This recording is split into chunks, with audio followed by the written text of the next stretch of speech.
ஞானானந்தமயம் தேவம் நிர்மலஸ்படிகாக்கிருதிம் ஆதாரம் சர்வவித்யானாம் ஹயக்ரீவம் உபாஸ்மகே. வணக்கம். ஏஎல்பி ஜோதிடர் உங்கள் லோகநாதன், கோவையிலிருந்து. எனக்கு ஏஎல்பி ஜோதிட முறையை கற்றுக் கொடுத்த அனைத்து குருமார்களுக்கும், நமக்கெல்லாம் ஏஎல்பி ஜோதிட முறையை உருவாக்கி கொடுத்த மதிப்பிற்குரிய பொதுவுடை மூர்த்தி ஐயா அவர்களுக்கும் என்னுடைய மனமார்ந்த வணக்கத்தை இந்த நேரத்தில் நான் சொல்லிக்கிறேன். ஜாதக ஆய்வுக்கு போகிறதுக்கு முன்னாடி என்னோடய சேனல் நீங்கள் சப்ஸ்கிரைப் பண்ணலாம், சப்ஸ்கிரைப் பண்ணிக்கோங்க.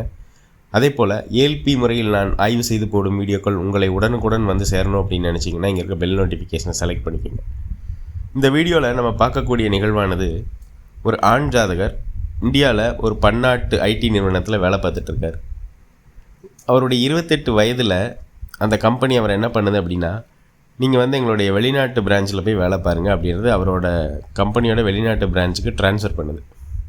இந்த மாதிரி நிகழ்வை நம்ம எப்படி ஏஎல்பி ஜோதிட முறையில் ஆய்வு செய்யலாம் அப்படின்றத பார்ப்போம். இந்த வீடியோவில் பார்ப்போம். இவர் பிறந்தது கும்பராசி ரிஷப லக்னம். 28 வயதில் இவருக்கு இந்த நிகழ்வு நடந்ததுனால 28 வயதிற்குரிய வளர்ந்த அட்சய லக்னம் அப்படின்றது இவருக்கு சிம்ம லக்னமாக வந்தது. அதன் அதிபதி சூரிய பகவான் சிம்ம வீட்டிற்கு 9ஆம் வீடாகிய மேஷத்தில் இருக்கார், நல்ல நிலையில் இருக்கார். அதே போல் இவருக்கு இந்த நிகழ்வு நடந்தது இவருக்கு மகம் நட்சத்திர பாதம் போயிட்டுருக்கும்போது நடந்தது. மகம் அதிபதி கேது பகவான், அவரும் 9ஆம் வீடாகிய மேஷத்தில் நல்ல நிலையில் இருந்திருக்கார். அப்போ இவர் வெளிநாடு அப்படின்றது நம்ம பார்ப்போம். சிம்மத்துக்கு 12ஆம் பாவம் தான் நம்ம வெளிநாடுன்னு சொல்லுவோம். சிம்மத்துக்கு 12ஆம் வீடு அப்படின்றது கடகம் அப்படின்றது. கடகம்னாலே நீர் ராசி. அப்போ கடல் கடந்து போகக்கூடிய அமைப்புன்றது இருக்குது. அப்போ இவர் இந்த அதிபதி, அதன் கடகத்தின் அதிபதி சந்திர பகவான், அவர் எங்கே இருக்கார் அப்படின்னா லக்னத்திற்கு, சிம்ம லக்னத்திற்கு 7ஆம் வீடாகிய கும்பத்தில் இருக்கார். அப்போ கூட பார்த்தீங்க இவருக்கு இந்த காலகட்டங்களில் சனி திசை நடந்துகிட்ருக்கு, உத்திரட்டாதி சனி திசை. கூட அதே சனி திசையை நடத்தக்கூடும் சனி பகவானும் 7ஆம் வீடாகிய கும்பத்தில் இருக்கார். அப்போ நம்ம சனி பகவான்னாலே என்ன சொல்லுவோம் அப்படின்னா தொழில்காரகர். அவர் யார் கூட இருக்கார் அப்படின்னா 12ஆம் அதிபதியாகிய, வெளிநாட்டு சம்மந்தப்பட்ட அதிபதியாகிய 12ஆம் அதிபதி, அவர் கூட சேர்ந்து இருந்து தனது 3ஆம் பார்வையாக ஜாதகராகிய கேது பகவானை பார்க்குறாரு. அதாவது 9ஆம் வீடு அப்படின்னு சொல்லக்கூடிய வீடு. 9ஆம் வீடு அப்படின்றது 10ஆம் வீட்டுக்கு 12ஆம் வீடாக வரும். அப்போ தொழிலில் ஒரு டிரான்ஸ்ஃபர், ஒரு மாற்றம் இருக்குன்றது இங்கே குறிக்காட்டுது. அதே போல் தனது 7ஆம் பார்வையாக லக்னத்தையும், சிம்ம லக்னத்தையும் பார்க்குது.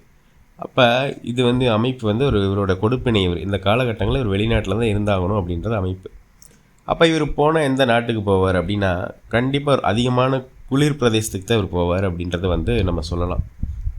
ஏன் நம்ம குளிர் அப்படின்ற மாதிரி எடுத்துட்டோம் அப்படின்னா, இவர் வெளிநாடு சம்மந்தப்பட்ட கிரகம் சந்திர பகவான், தொழில்காரகர் சனி பகவானும் அப்படின்னு பார்த்துட்டிங்கன்னா அவரும் குளிர்ச்சிக்கு பெயர் போனவர் தான். சனி பகவான் சந்திர பகவான் 2 பேரும் குளிர்ச்சிக்கு பெயர் போனவர்கள். கண்டிப்பாக இவர் ஒரு குளிர்ந்த பிரதேசம், குளிர்ந்த அதிகமான குளிர் இருக்கக்கூடிய நாட்டில் தான் இருப்பார். இந்த மாதிரி நம்ம ஒவ்வொரு வாழ்வின் நிகழ்வுகளையும் நம்ம ஏஎல்பி முறையில் எளிமையாகவும் துல்லியமாகவும் நம்ம ஆய்வு செஞ்சிட முடியும். இதே போல் உங்களுடைய ஜாதகத்தையும் ஆய்வு செய்து பலன் சொல்லணும் அப்படின்னு நினச்சிங்கன்னா இங்கே இருக்கிற ஸ்க்ரீனில் இருக்கிற நம்பருக்கு நீங்கள் என்ன தொடர்பு கொள்ளலாம். இந்த நேரத்தில் ஏஎல்பி முறையை நமக்கெல்லாம் உருவாக்கி கொடுத்த மதிப்பிற்குரிய பொதுவுடை மூர்த்தி ஐயா அவர்களுக்கு என்னுடைய மனமார்ந்த நன்றிகளை சொல்லிவிட்டு, இந்த வீடியோவை பார்த்து கொண்டிருக்கும் உங்களுக்கும் நல்ல சிந்தனை, சூழ்நிலை, வாய்ப்புகள் அமையட்டும் அப்படின்னு எல்லாம் வல்ல இறைவனை வேண்டிக்கிட்டு, மீண்டும் ஒரு ஏஎல்பி முறையிலான ஜாதக ஆய்வில் உங்களை எல்லாம் சந்திக்கும் வரை நன்றி கூறி விடைபெறுகிறேன். நன்றி, வணக்கம்.